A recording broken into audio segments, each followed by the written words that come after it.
Yes, indeed. Yes, indeed. Assalamu alaikum, everyone. Welcome, welcome, Welcome. welcome back. If it's Thursday night at 8 on the East Coast, 7 in the Midwest, and 5 on the West Coast, then this must be nothing but the truth with Brother Jamil. and Sister Tisha. And we wish you a warm welcome this evening. We have a very, very special program for your enjoyment this evening. But we certainly want to thank you for coming back to what now is season 3. Yes. Wow. Wow, 3 seasons of Nothing But the Truth. And we've developed some over time. We got some developing to do over the time to come, inshallah, God willing. But we are grateful to have you with us every step of the way. So wherever you're from, you know the routine. You come on in the room. You make sure that you like and share and subscribe. But that's not me to tell you that. The lady who tells you that is the one seated right on the other half of the screen, and she knows a lot about what to tell you. So let me introduce you to the world's greatest co-host. Yes, Hey. herself, right there, Tisha Muhammad. Welcome, family. Mm. Welcome to Uh, another edition of Nothing But the Truth with Brother Jamil and Sister Tisha. We are so glad that you're joining us and tuning in. We have an action-packed show for you. So much information. You're going to enjoy it. Before we get started, though, we need you to help us grow this platform. And by doing that, all you have to do is go over to our YouTube page, Nothing But the Truth with Brother Jamil and Sister Tisha. Like, share, and subscribe. And then come on back to Facebook to my page, Tisha Muhammad. Do the same. Like, share, and subscribe. And we're also streaming live from Jamil's page, Jamil Muhammad, on Facebook. All right. all righty. Then it looks like we got some business to take care of, and you took care of that so beautifully. If this were just a regular workplace with other folks in it, I would probably get in trouble because I asked you for a date. But you look really. Well, I'm not supposed to say that. It's Not not. supposed to do that. No, there's laws That's against. Okay. Hey, Brother Jerry's here from Hey, suburban Brother Maryland. Jerry. Good to see you, Brother Jerry. Everybody, come on in the room. Let us know where you're viewing from tonight. We have been blessed thus far with Nothing But the Truth. And we build it back up, you know. We build it back up.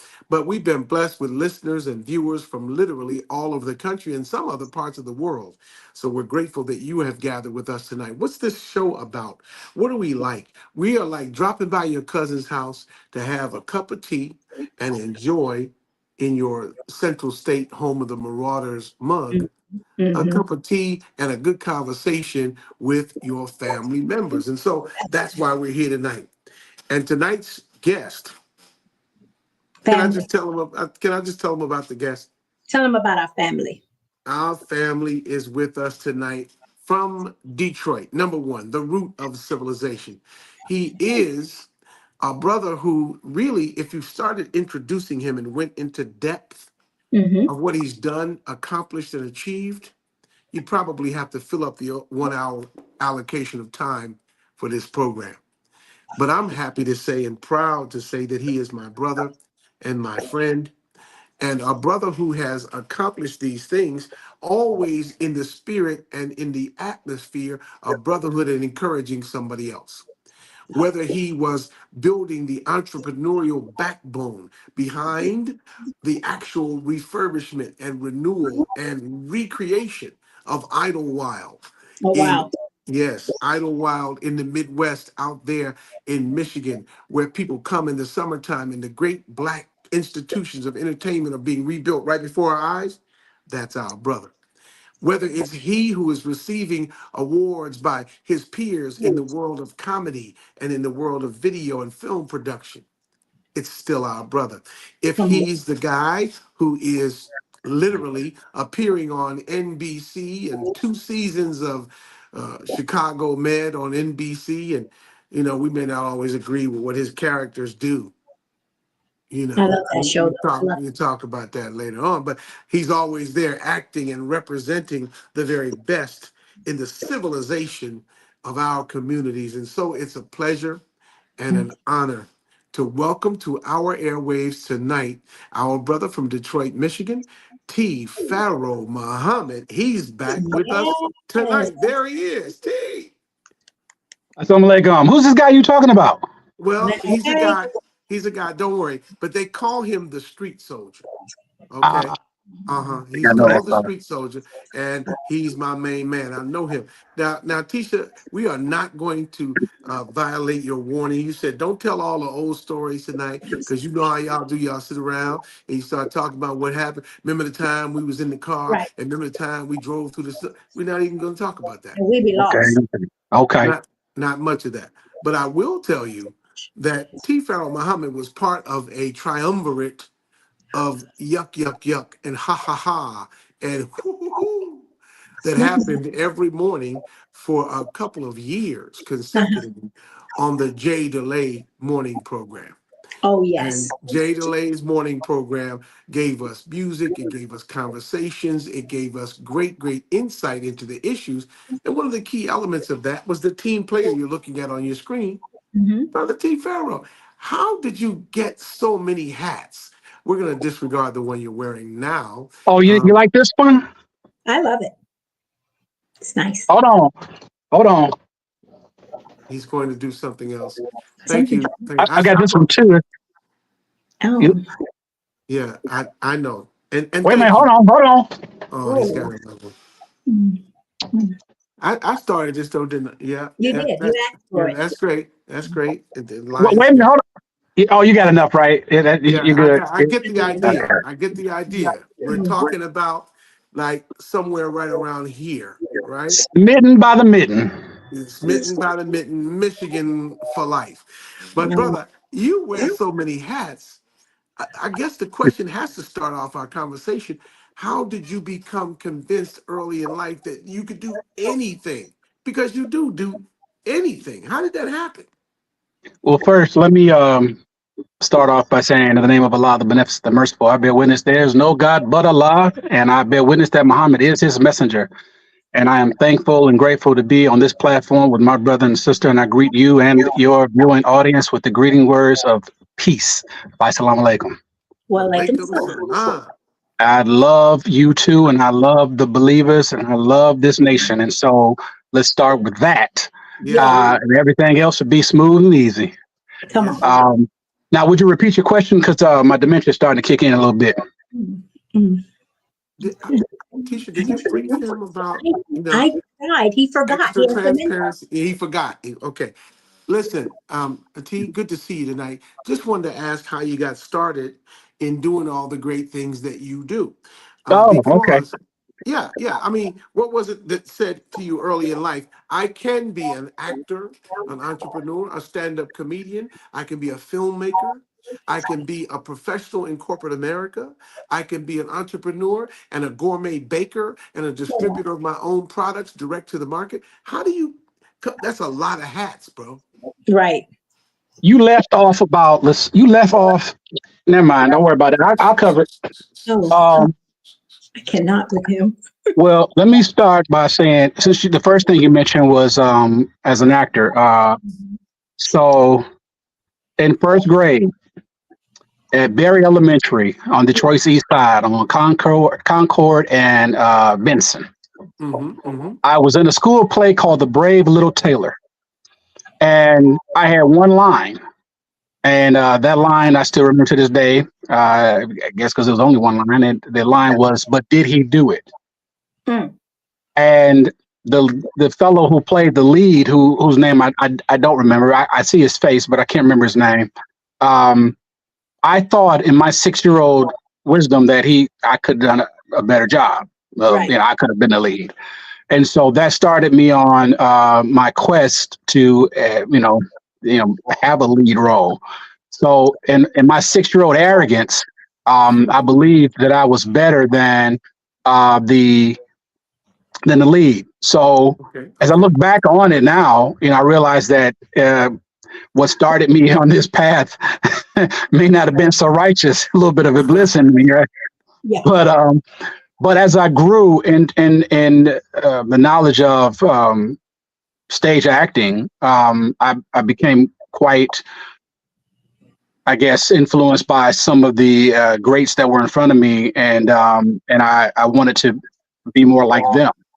I see. I was blessed to be tutored through one of my school teachers, who was my homeroom teacher. He's actually my first drama coach. His brother, who tutored me through him, the famous and incomparable Lloyd Richards. Mm. Okay. So who was also a Detroiter, and Yes, sir. so I eventually wound up going into the advanced drama club in junior high school, and then when I got to high school, I was in again advanced drama. I played football, baseball, and track, but due to a slight injury, I didn't have a chance of getting the athletic scholarship I was looking for. So I fell back on my fine arts and wound up with a theater scholarship to Wayne State University, where I now hold a bachelor's degree in fine and communication arts. And so I then started acting professionally, doing little shows here and there, and getting some commercial gigs here and there. And eventually I auditioned for the famed Second City, which is an improv theater that is like the gateway to SNL. So the Chicago Second City and the LA Second City are probably the most famous, but there's another one in Toronto. So Chicago, LA, Toronto, and Detroit. There's no Detroit Second City anymore. But yes, those were the four at that time. So as I was auditioning, and I got to tell you this story because there's really a lesson in this. As I was auditioning, I went in knowing that Second City could really change my life if I got in. And a lot of the auditions I had gone on before, I really didn't have to. It was just formality because I would get the roles anyway.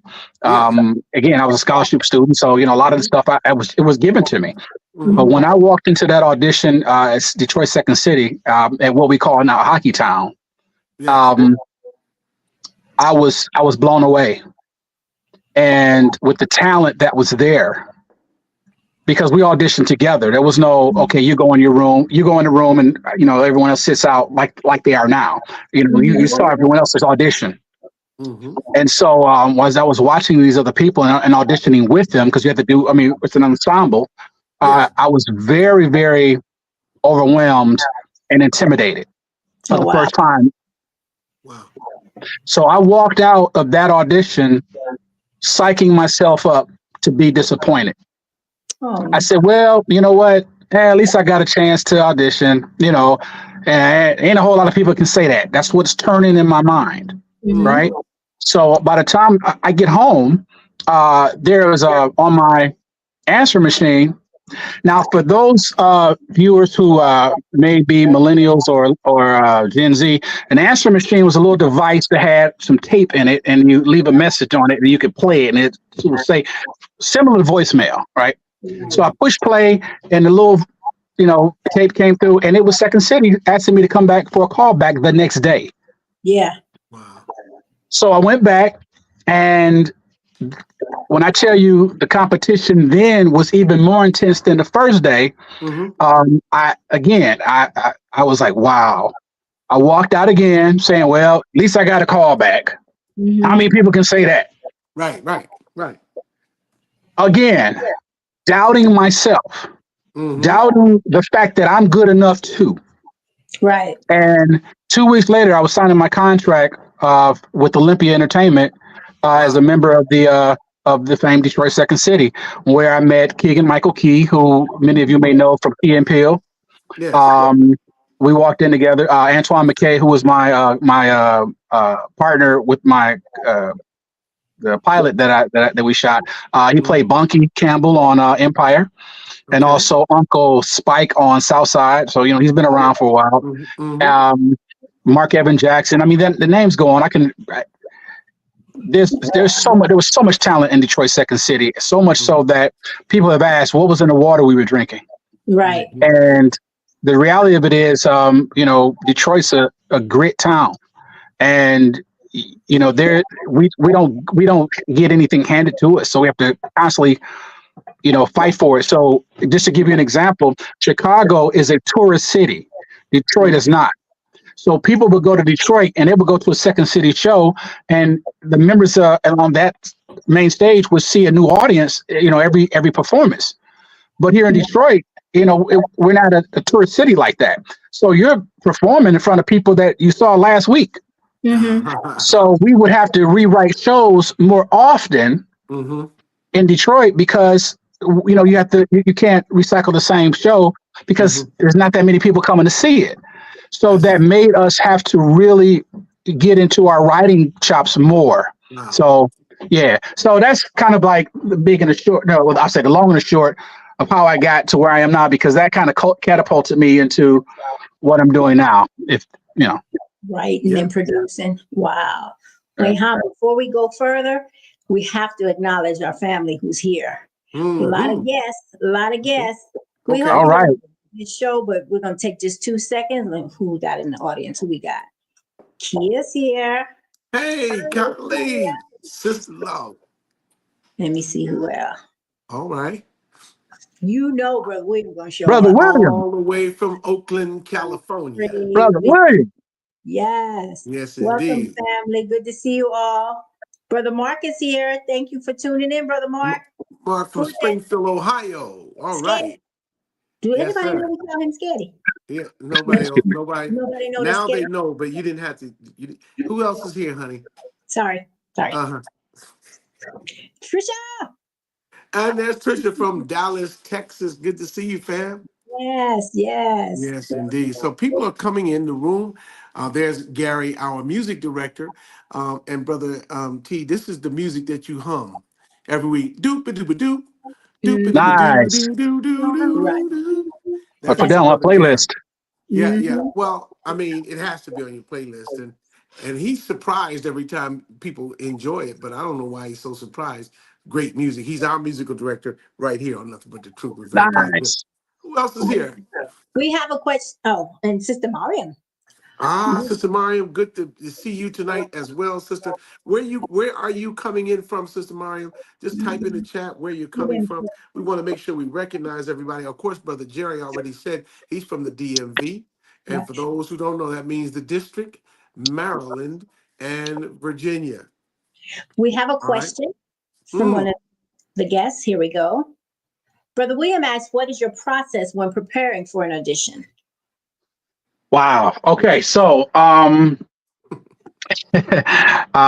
teach this in my private class. The there's no one thing. I let me start with that. But I Mhm. guess to generally say it, number one, don't overthink the role. Mm, And that's something that's hard for a lot of actors because we get a script and we're trying to break the character down and oops. put all the pieces together on what makes this character right. And sometimes that's really not Mhm. necessary for an audition. So I would say the best thing to do is consider that less is more. Okay. Know of course, know the lines. And I guess was that Brother William that asked that question? It Yes, was. sir. Brother William, I'm gonna ask Brother William a question. Are you referring to television, film, or stage? Because there's a difference a little bit. So Hmm. I guess I want to ask you your question specifically based on what it is specifically you're looking for. But overall, on either one, just not overthink it. While he's asking his follow-up question, I think when he talks about that, and Brother William, before you get to the answer for you, Brother William, that's a key point. Could you just very briefly go into the differences for us in consumers? Because we consume stage plays, Mm, right? Whether we're going to Broadway to see a Shakespeare production on Broadway, or whether it's just Shelley Garrett's Mama, I Found Love at the Barbershop, or whatever's coming around touring in our cities. It could be a Tyler Perry play, whatever it is, Right. or a Right. high school drama production. We saw our granddaughter was in a play in New Jersey. right. She's 9 years old. It blew us away. The production level was so high.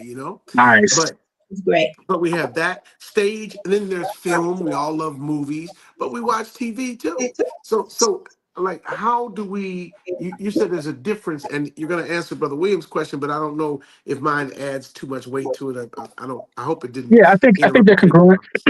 congruent. Primarily because with stage, you He said, "Mama, I want to sing." Was it? Yeah. With stage, the actor has to be big Mm, because you have to fill up the house, right? So people have to see you, hear you, and ultimately feel you Uh-huh. all the way in the back, It's right. kind of right? a holiday effect. Yeah, yeah. I mean, that doesn't mean that you have to be loud. You don't have to be Right. the loudest person on stage, but you have to be big. Uh-huh. But when you are auditioning for in front of this thing here, you have to be small. And Mm, sometimes those of us that are trained to be big on the stage, because that's where you learn how to act. You don't get in front of the camera and learn how to act. You learn how to act on that stage with that mm, live audience, letting them give you that immediate feedback, right? Learning how to improv if someone drops a line or if you drop a line, how to pick it up or go around it. Uh-huh. I have a funny story about the show we just closed with Mar Rainey's Black Bottom. mm, But the reality of it is, those of us that have been trained like that is sometimes challenging when you're trying to audition for television and film because now you have to be small. And that mm, means there's not a lot of facial expressions. You can't do, you're not looking directly at the camera. So there's a little nuances that you have to know. Mm-hmm. And again, especially if you're doing like a co-star role or something like that, or you're trying to get a recurring role, you have to not add so much to the character. Just know the character. Find what we call, and these are some of the things that I guess could talk more maybe in another interview or in a chat about certain things that you can pick up in the script. If this is something that you're interested in doing, Brother William, I could help you. But we have things that are called Easter eggs that the writer puts in there. Finding those things so that you know when to put a dramatic pause in something, right? mm, But ultimately, to sum all this up, just don't overthink it. Just mm. know what the character is trying to do, what they're after, right? What is their end game, and just play it out, and Hmm. be honest with it. Wow. You're listening. Don't You're tell. listening to T. Pharaoh Muhammad, our brother, actor, writer, producer, filmmaker, and really, it appears now, just in general, giving us the bones, the meat and bones of drama as we see it on television, as we consume it in the movie theater or in the theater for a live stage play. So I there love it. is a lot to know. I'm thinking about you, Tisha, while I know. Pharaoh is talking about that because you started your life also interested in the stage and Yes, interested in performance, etc. Are you hearing things tonight that I help you? Maybe you am. want to rekindle what you do. Want to do it Huh? again. My favorite class in high school, speech and debate and impromptu speaking and the drama. We didn't have a big theater thing, so it was a lot of impromptu, right? Type acting Right, type. And then right. I wanted where they would give us a topic and we had to come up with a skit Mm-hmm. or give me one word and I had to make a whole play or something of it. Absolutely, Loved it. absolutely. That was my favorite. And my goal when I graduated, for one, I don't know why, but I wanted to get on Wheel of Fortune. But I wanted to be an actress on my children. Swear to God, I don't know why. Not in the movie, Wow. in a soap opera. I just thought that was. I used to like to have to learn my lines every day, Yeah. like something like that. Whereas I never understood in a movie, and maybe how you can tell us that I might be jumping around, but in the movies, how do you how do they learn that? Do they memorize that whole script? I always wanted to know. Are the actors memorizing the script or are they reading something? Because like in a No, no, you have to no. You learn. no, no. You should memorize your script. That's Oh, why you have so much lead time before actual production time. And I always admonish any actors that I would coach that would just memorize their lines. No, I mean that's like just having a one-way conversation. yeah. So you got to know you have to know who's talking to you and what energy they're bringing. So if we go back to the improv you were talking about, Yes. there's a common slogan called "Yes and." Mm, And yes and is I mean that's like the core of improv. So yes, I accept what you're bringing me, and I'm going to add to it this, that, or the other, so that the Mm-hmm. scene does not die. When mhm. you're improv and you have to keep the tracks, you have to keep the wheels moving on the track. Yes, So yes. yes, whatever it is, Mm-hmm. and I'm going to add to that. So case in point, we had Yes, an and audience member who, when I was doing a monologue in Ma Rainey's Black Bottom, uh, there's a part where Toledo is lamenting on his wife. And interestingly enough, this lament is actually Brother August Wilson's feelings about losing his wife who had become an MGT. Hmm.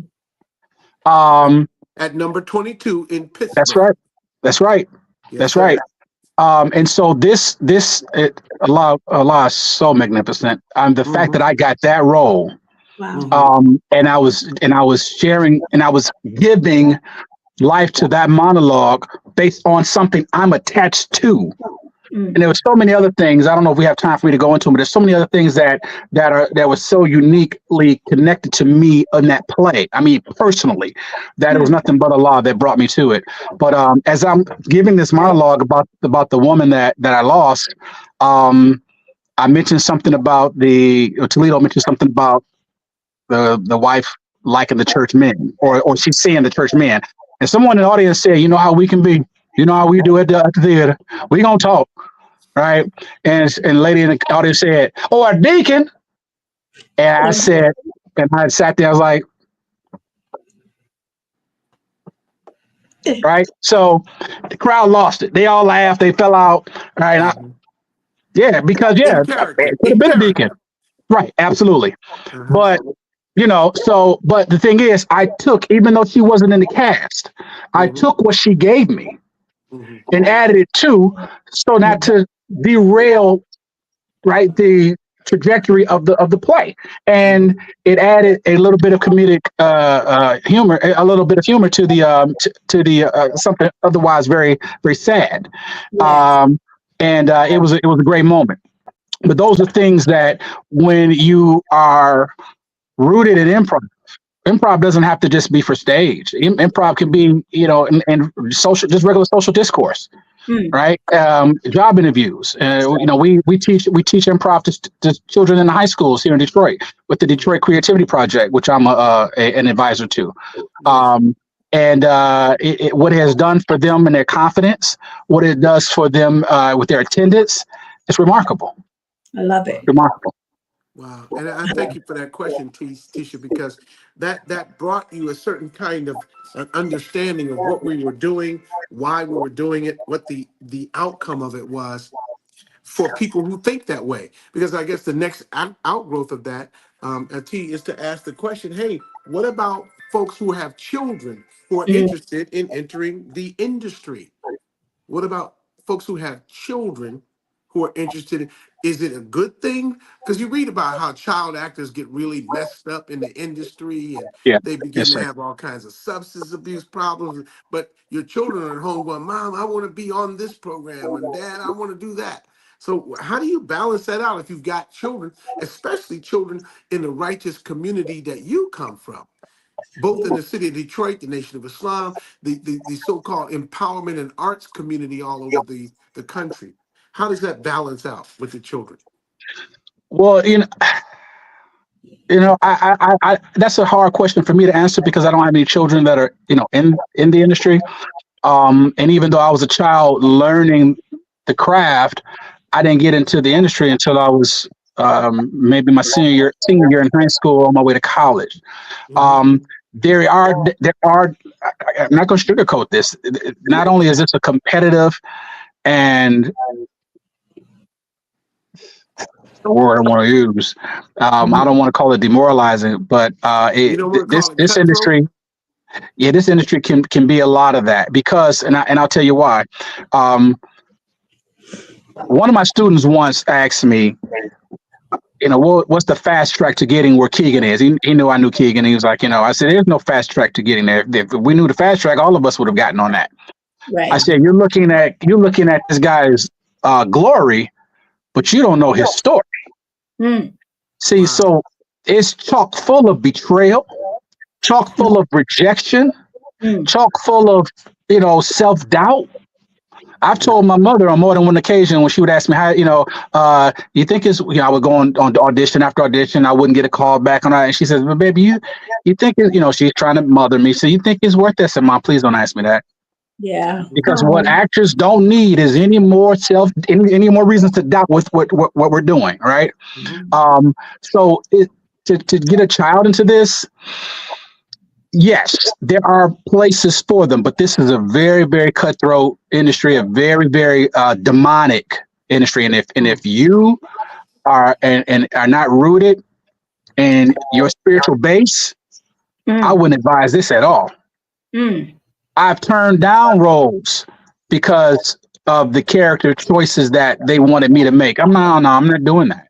right. One of the reasons why I'm not, one of the reasons why I left Second City was because there was this heightened desire to do gay humor. And Mm-hmm, I'm not doing that. mm-hmm. So I reserve the right as an Mhm. artiste to choose how I express myself. Yes, Yes, sir. sir. And if that leaves me without gigs, that's fine because I'm making my own now. Come on. So All right. This is interesting. I'm excited. Love Wow. it. And praise we're be to already at Allah. the bottom of the hour. I can't We're at the believe this bottom has of the gone hour. by so far. Listen, you're watching Nothing But the Truth with Brother Jamil and Sister Tisha. Our That's right. guest today, Pharaoh Muhammad, who's with us Absolutely. from Detroit, Michigan. He has a lot to say, as you can tell. We're going to take a short break here. Then we're going to come back, tell you how you can support the actual program, how you can subscribe, how you can comment, how you can share, how you can like, how you can do all that stuff. But first, this message, and we will be right back. Be right back.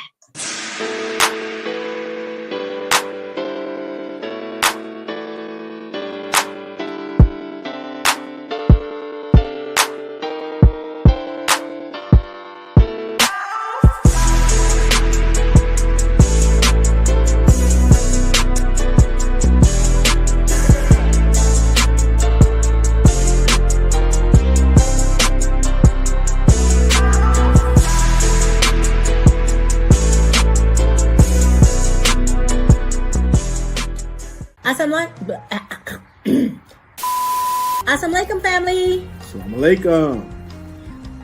What are we saying? What are we doing? Woo! Assalamualaikum, family. Assalamualaikum, family. Assalamualaikum. We want to thank you for taking the time to tune into Nothing But the Truth with Brother Jamil And Sister Tisha. We thank you for every Thursday night joining us for appointment viewing. 8 p.m. Not 8 a.m. Yeah, I'm going to come in on the PM. Yeah, 8 p.m. Thursday nights by YouTube, by Facebook, by Instagram, by all the other means by which we can be seen. But we thank you because without you, as a matter of fact, here the Manhattans, there's no me without Why does you. he always do that? Assalamualaikum. There's no me. You didn't say assalamualaikum. You didn't say assalamualaikum. Oh, assalamualaikum.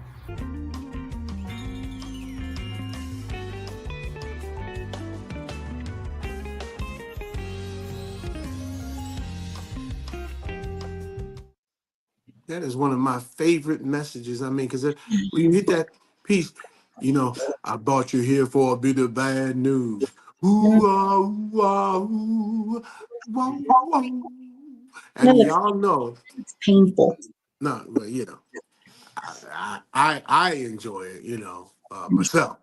Anyway, our guest tonight is another Manhattan's fan, the great Pharaoh Muhammad, who's with us from the great city of Detroit, sharing with us information about the fascinating world of what they call show business.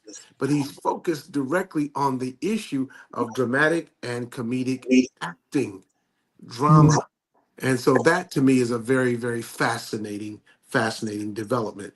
And Sister Farah is right. She says, good word, dear brother. Good word. Because what you're sharing with us is helping us to preserve, to protect, and to project our families into advancement. You've made it through. You and Keegan Key and others whose names are widely known, but everyone doesn't get to be widely known. Is there something in theater for folks who may not ever become famous? Well, let me back up just a little bit, and I'm going to answer your question directly. But I would be remiss if I did not say, in spite of what I had said before the break, about how demonic this industry is, that should not preclude one for wanting to express what Allah has put in them.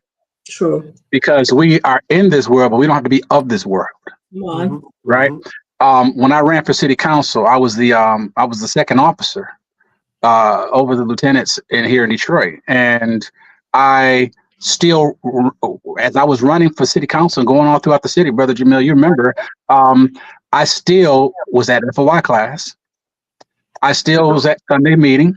It doesn't mean you wouldn't be bragging to say about what happened with your paper count. I remember your papers went up, your final calls went up during the period of time when you were out moving around the city campaigning for office and still administering the affairs of the lieutenant's class at Muhammad Mosque #1. So I salute you for that, dear Praise brother, be to for Allah. Yes, that sir. whole period of time. That's real strength. But you can ask us the direct question. I'm gonna do nothing but pass it over to Tisha, but go ahead, sure, ask us the question. Oh, No, I said I was going to answer your oh, question and yeah. Oh, directly. okay. Yes, Okay. yes, yes. All right. No, but I wanted to put that out there that, you can do whatever it is Allah has blessed you to do and still be Muslim. Yes, Yes. sir. And if we just acknowledge the example and the fine put the image of Sister Margaret Mahdi, who Absolutely. is the playwright and the producer and executive producer, and I think she directs as well, That's of the right. great play Bronzeville, recently seen at the Apollo Theater in New York City, That's which right. deals with the transformation of human life with the life-giving message of Muhammad. That's That's right. all in a theater, and it's really entertaining, and you can get in the groove with the music, and the sounds are great. So there are musicals, there are dramas, there are comedies, there are expressions of this great gift that come in different ways. And so I'm really curious about how that worked because, again, and Tisha, I have to, again, by the way of disclosure, I knew my brother during his period of time there as a soldier and soldiering with him and the brothers Right. in the city of Detroit. And when you do that, you have a respect for each other that is abiding and lasting because while they do everything else they do, they still put that program and the life-saving and life-giving activity of the fruit of Islam first. So that's something that deeply touches me. It's the same way we mentioned Jay DeLay earlier in the program. Jay DeLay, our brother known to many, Brother Jamal Muhammad. Mm-hmm. Jay DeLay, the great radio personality from Houston and Charlotte, the stage actor, and traveled the country doing a number of different things. But all of his work, he's the voice of Savior's Day. You Right. hear him That's right. every day on the radio. Savior's Day, the crowning event of Black History Month. That's our brother. But a soldier first. And that's something that we honor you for, brother. Really is. Praise be to Allah. Praise be to Allah. If I couldn't do nothing else, I'd still want to be a soldier. Come on. Yes, This is sir. what I mean, because in essence, I owe all that I'm doing to these teachings. I may have been born with a particular talent, all right, but these teachings help me to cultivate them in a more righteous manner. I was offered to move to New York Mhm. for 6 months. There was a gentleman, I don't know if he's still with us, but he saw me in Chicago. He found out that I was a Second City alum. He said, "Give me 6 months and I'll get you on one of those New York soaps." I can't guarantee you, but I'm almost certain I can. Mhm. And I considered it. I'm so Mhm. glad that I didn't. Mm. Because I know that in my late 20s, early 30s, I would not have been responsible enough for that type of success. Mhm. Mhm. And what that would have, even though I was registered in the nation at that time, I would have. Mhm. There's no telling what would have happened to me. Yeah, New So, York, New York ain't no joke now. yeah, oh, absolutely. And so, when I look at where my comrades are in their journey and where I am, I believe that God's delay is never God's denial. And so what is right for me is right for me when it's right for me and Yeah. not before. Yes. That's So awesome. I am thankful that I did not go into the trappings of the come on, let's do it because you got it. Because that would have no telling where I would have wound up. Mm-hmm. And now, as I'm thinking as a student of the Most Honorable Elijah Muhammad under Minister Louis Farrakhan's direct leadership, right, and direction, Mm-hmm. guidance, I'm still trying to figure out, and I'm working at it, how to do this for self, so that there are other actors who may be watching this, who may have seen me on television, like, I want to do that too. And we provide something for them to be able to express themselves in that manner and not have to worry about the trappings of Satan's world. Come on. Yes. We glad- can do that. Mm-hmm. Yes. Mm-hmm. And we Now- should. You know, and Now, I'm gonna ask- so Man, I'm sorry, go ahead, brother. No, this is hot, man, because you're describing the things that the Ministry of Arts and Culture is designed by the Honorable Minister Louis Farrakhan to actually do.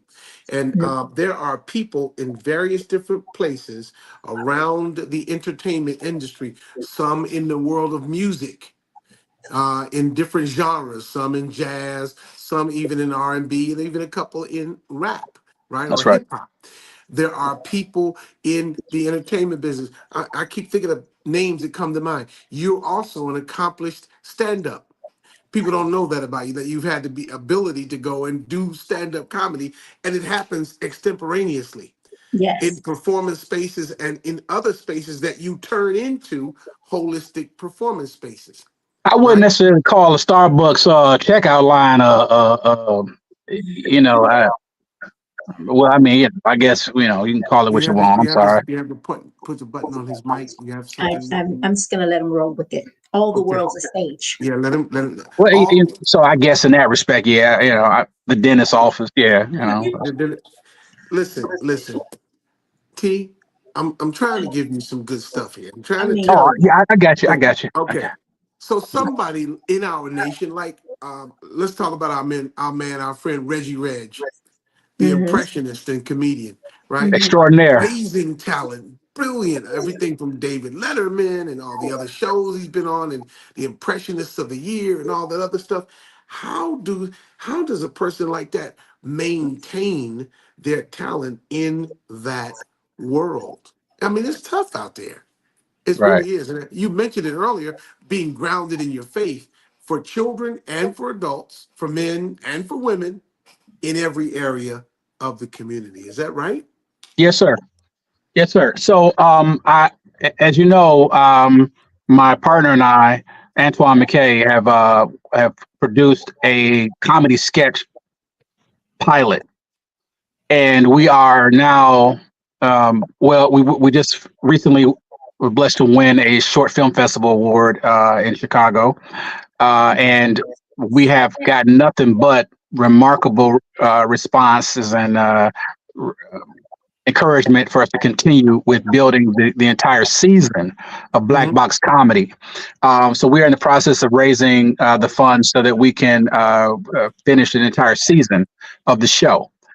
But understand, even in that, even though this is something that is, you know, coming out of our creative wheelhouse, there's still things that I have to look over and make sure that, as much as I like pushing the envelope in a comedic way, Mhm. Mhm. that I don't in turn do the very thing that I'm trying to stay out of. Mhm. Mhm. Mhm. Mhm. So, you know, because comedy is subjective, right? And but what I'm hoping to be able to do with my comedy is do what BDP used to talk about, and that's edutain. Yes. Because there are certain things, and you've all seen the pilot. There are Mhm. certain things in the pilot that the absurdity of I don't want to say, because you know our viewers haven't seen it, but in the absurdity is the humor. Right. But there also in that absurdity is the absolute absurdity, Yes, Yes. sir. Yes, sir. And right? Yes. that's what keeps your comedy from crossing over between the healthy irreverence that comedy must have. You never fall into buffoonery. Right. Right. and to self-mockery at the expense of your own self for the laugh of people who don't care anything about you. The Right. dignity of comedy. And this is something that is hard for people to really understand, that comedians have a finely tuned sense of dignity and the Mm-hmm. creative and intellectual ability to comment on things in society that need to be commented about in such a quick way that they get on and off of it with the Jump off dignity intact. And Right. that's what I see you do in these sketches. I'm not going to spoil the outcomes, but I do want to ask you to just say, and I'm going to ask Brother Jerry on YouTube. I'm going to ask our participants on Facebook, type in the addresses that you're going to receive from Brother T. Pharaoh right now. He's going it. to tell you how to support Mm-hmm. what he's doing in the world of comedy and entertainment. And brother, don't worry, this is not a shill, this is not shameless self-promotion, but we're looking for art that is worthy of the name. We're Mm-hmm. looking for culture that justifies the term. And that's what you provide for us. Thank you, beloved. I appreciate that. I really do. But you keep leaving these things off. You left this off Okay. too. That's all right. That's all right. Okay. Okay. I'm gonna put it in And the I'm gonna get post. to, excuse me, I got one thing coming in here. Hold on. No, yeah. No, that's the trifecta and the daily double. I told you, no. I So can't with roll it. them Pete for 25 in the fifth at Aqueduct, and then roll it over to Belmont. I told you 3 times. Come on. Excuse me. There's Let me some see your head. questions in the chat. I can't with him. I'm sorry that you had to witness that. What Brother happened? Jerry would like to know, Am how I do you saying? prepare yourself for your roles? And also, do you ever deal with nerves? I'm gonna answer that from back to from the second from the end to the beginning. Yes.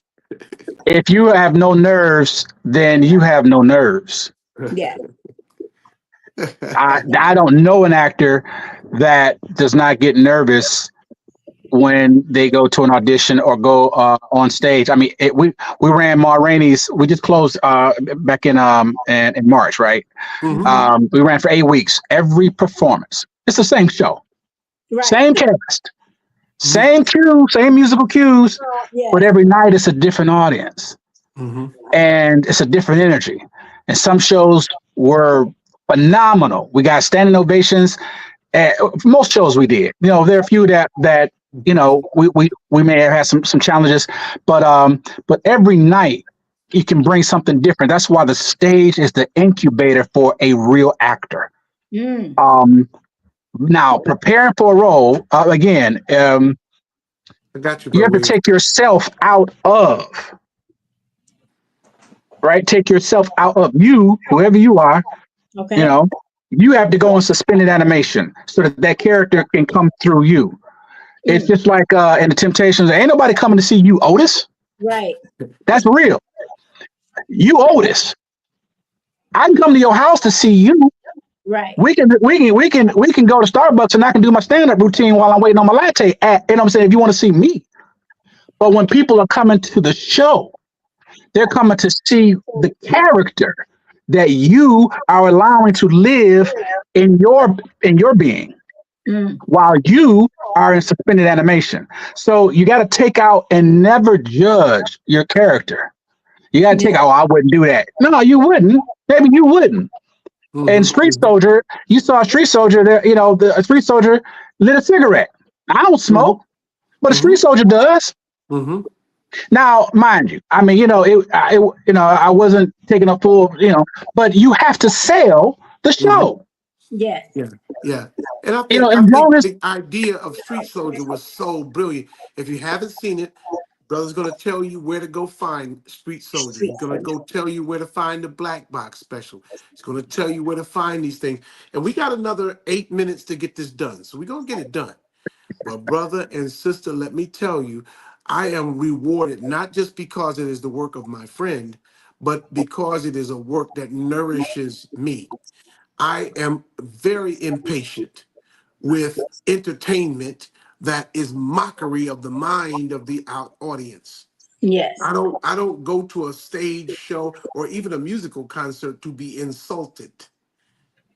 I go there because I want to see a respect in the performance for me. When you go to a concert, you don't go see the Whispers to hear the Whispers talk about problems that they're having in their lives. Right. You go there so you can hear the Whispers ask the question in unison, "Hey, Scotty," and you want to hear him say, "Yeah," Yeah. and then say what that means. What that mean? You're expecting a certain inner flow between them, and of course, you want to see the mustaches as well. But you're looking for them to be in the character of their music, and that's what I love about the work that you do, brother, because it makes me feel a part of an exchange that respects me and causes me to respect the brilliance in you. Praise be to Allah. Well, I was very concerned. I'm always concerned. People say I don't care what people think. That's a lie. Right. And, you should, at least you should care, Mhm. because at the end of the day, I'm representing you. Mm. I can't hide behind, and I mean no disrespect when I say this, please. I mean no disrespect when I say this. I can't hide behind a slave name. My last name is Muhammad. Mhm. Yeah. And so when you see the credits roll on the Chicago Med or That's Black right. and Privilege or whatever, you see Mhm. T. Pharaoh Muhammad. Mhm. Yes. So because the minister gave me that name, I'm very guarded over what I associate that name with. Come on. Come on, preach now. Because at the end of the day, I would like for him to tune in and say, well, look at my son doing his Yes. thing. Uh-huh. Right? Sister Marisha in Chicago, she's from Detroit. Her and brother Yes. Chris, the first officer Uh-huh. in Chicago. They would, they're in Chicago now. She told me that the episode that you hate so much, brother Jamil, their son, one of their sons, was watching it and said he was familiar. Said that's brother Tim from Detroit. We know somebody famous. I said, tell him to pump the brakes on the famous piece. It ain't famous, but he was inspired to see someone who believes like him Yes. doing something on a scale with millions of people are watching. Yes. Huh?